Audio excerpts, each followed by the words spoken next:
Hello everyone, welcome to the Chivalry 2 Footman guide. I'm going to be showing you here the various different classes of Footman, and we're going to start here with Poleman. He's got a pool noodle, he's got a kniff, and a spike trap. His ultimate is a bandage kit where you can throw bandages at people's face and be like, get first aid here. He's got a tackle, and he's got a sprint charge ability. He does more damage on his sprint charge ability than other classes, so that's his special little gimmick. You can see here in the middle of the screen this little white triangle or chevron. Once it gets to 2 chevrons, that means you have the ability to cast your sprint or your tackle. And see here, walking, and now sprinting tackle ability is go. Okay, I'm gonna tackle this guy, knocks him on the floor. You can see there it doesn't do a lot of damage, but it kind of knocks him around. You can use it in helpful ways. Here's the sprint, it does 98, a regular slash did 48, so pretty much double the damage. So it's really good to eliminate people. Throw that bandage kit to him, and there you go. There's your ult. That's a little green bandage thing on top of them. You can heal people, make them feel better when their organs and things are missing. That'll just fix them right back up, and it's great. Okay, so see, tackle knocks him a good distance away. In the beginning, it was not so good because it would knock him so far away that you couldn't do anything. But since then, they have changed that a bit in the latest beta. I think this is where the footage is. I'm not quite sure, but they adjusted it from there. You'll probably see it adjusted more throughout the game as the game comes out more and towards release. But I know they definitely fixed that quite a bit. And it's very helpful now instead of just like a trolling ability that would troll yourself. So here I'm knocking this guy out of the way. He's now out of the situation here entirely. So my friend here behind me can go ahead and run away or heal up or whatever he had to do. And I could take over for him and just kind of help him and anyone in the scenario, just kind of, you know, body checking people just if I was like an offensive lineman in football. It can be blocked, both of these abilities, so keep that in mind. It does cost them a huge amount of stamina to do it though. The spike trap here can be placed on ladders or different places where you want to block stuff. Here, like I'm using in the bush, so if they come around through the bush, there's a very good chance that they're not going to see it and they're going to smash into it and take like a 20-30 damage.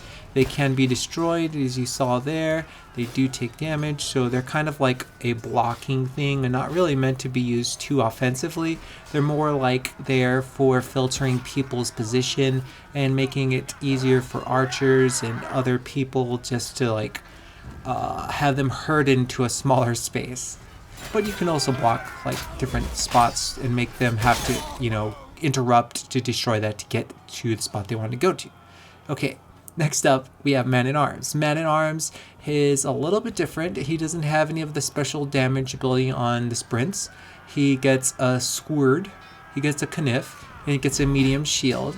With his ability, he is able to move a little bit faster with his one-handed than other people, and he has the ability to dash faster than other people where it's 50% faster. And you can see here we're dodging to the side, we can dodge back, we can't dodge forward, so keep that in mind. What you're trying to do with that ability is try and work corners and different weird angles to make it harder for people to tell what you're doing.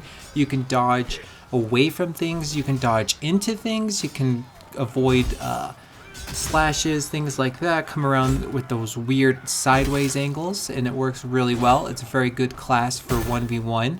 It is probably one of the most mobile classes, so especially if you get good at mixing up different timings on your abilities and things and feints, you become really difficult to read, and you can be quite successful and very annoying to a lot of players, especially new people who can't really tell all the different things that you're doing. It's also a pretty viable class when facing against multiple people because you can kind of do your fancy schmancy techniques and dodging. It makes you just, you know, a big problem, and a lot of people just don't want to deal with you because it's just so much effort to deal with you, they'd rather just walk away. Your shield is pretty decent. It can help you when you're doing a lot of these advanced maneuvers against multiple groups of people. You can kind of cheese out and block some stuff, but at the same time you can still get it knocked away out of your hand or destroyed. And lastly we have Field Engineer, which is Angie, and he's got a big old mallet, he's got a spike trap, he's got a barricade, he's got the bandage kit ult from before, he's got sprint, and he also has the ability to self-heal himself for wherever he revives somebody. He gets 25% of that health back. He also does 100% more damage to breakable. So what you do with this class is you go around and ruin everybody's life, and then you put up your own little engineer stuff, and you make their life more difficult and miserable. So here, I'll get these guys out of the way. And then I go over here. Here's this guy putting his ult down. He spent all that stuff to charge it up, and bing, bang, boom, it's gone. He hates me. He hates his own self. He hates everything in life. And just make sure when you do that you're paying attention to what you're doing, because people will really form a vendetta on you. So when you're placing the barricades, make sure that you place them right and correctly, because if you're spamming them like this, trying to get them down quickly, it's not going to be able to be fixed once you place it down, and if people can just go around it, it literally serves no purpose.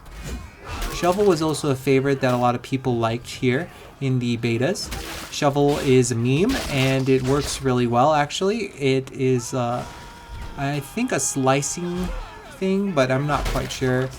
I'm not sure if it's like dual purpose, but it was really good. I liked it.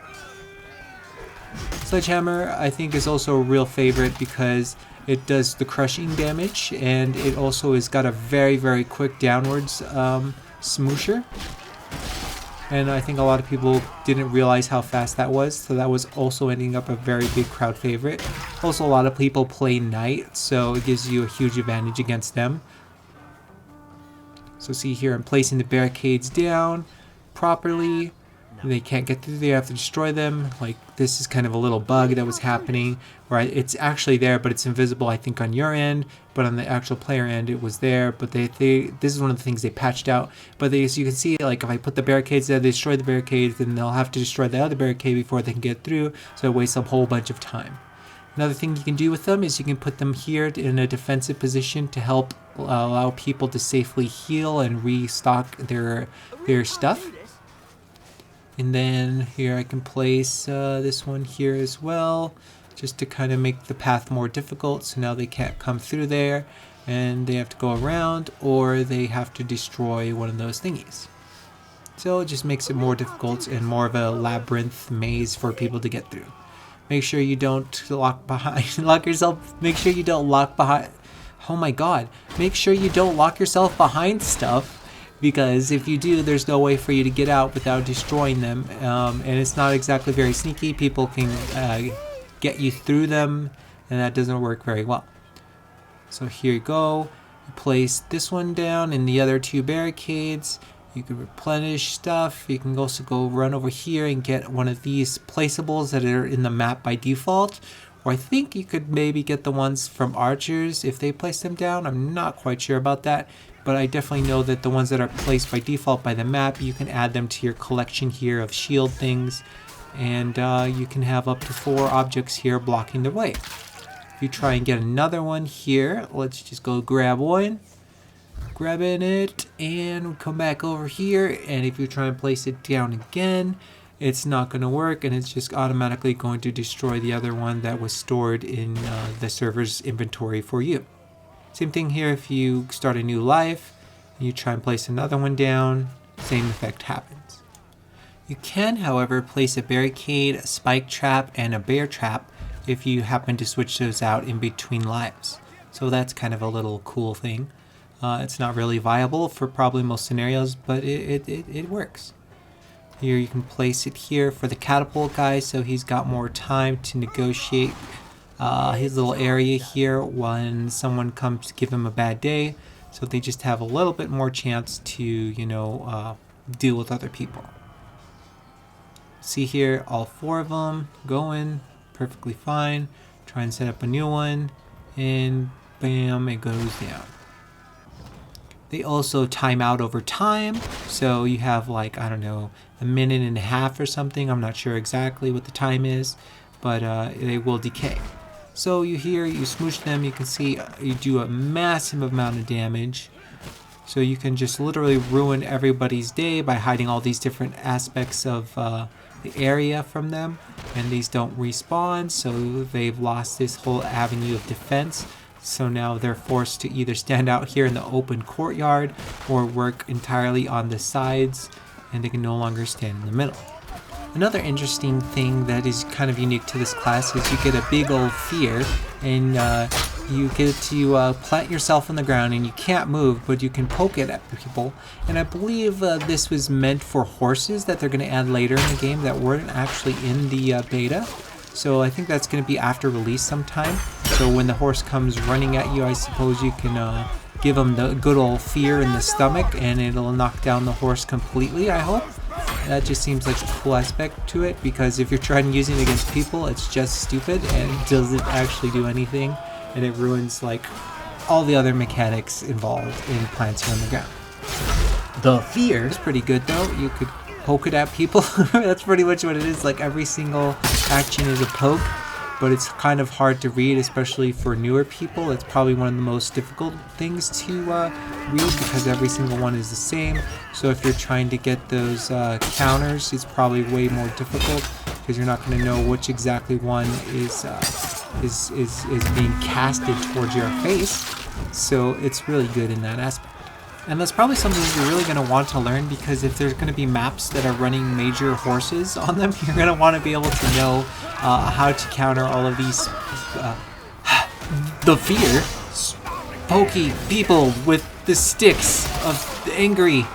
And you're going to have to learn how to deal with them, okay? And hopefully you like this video. If you don't, well, whatever. It's not like I have a lot of subscribers anyway. Like the video or don't. Here, look, watch the gameplay, watch the other guides. There you go. But if I was a hot girl, you'd be like, oh my god, what's your only Patreon? I'll donate so much money. So hot.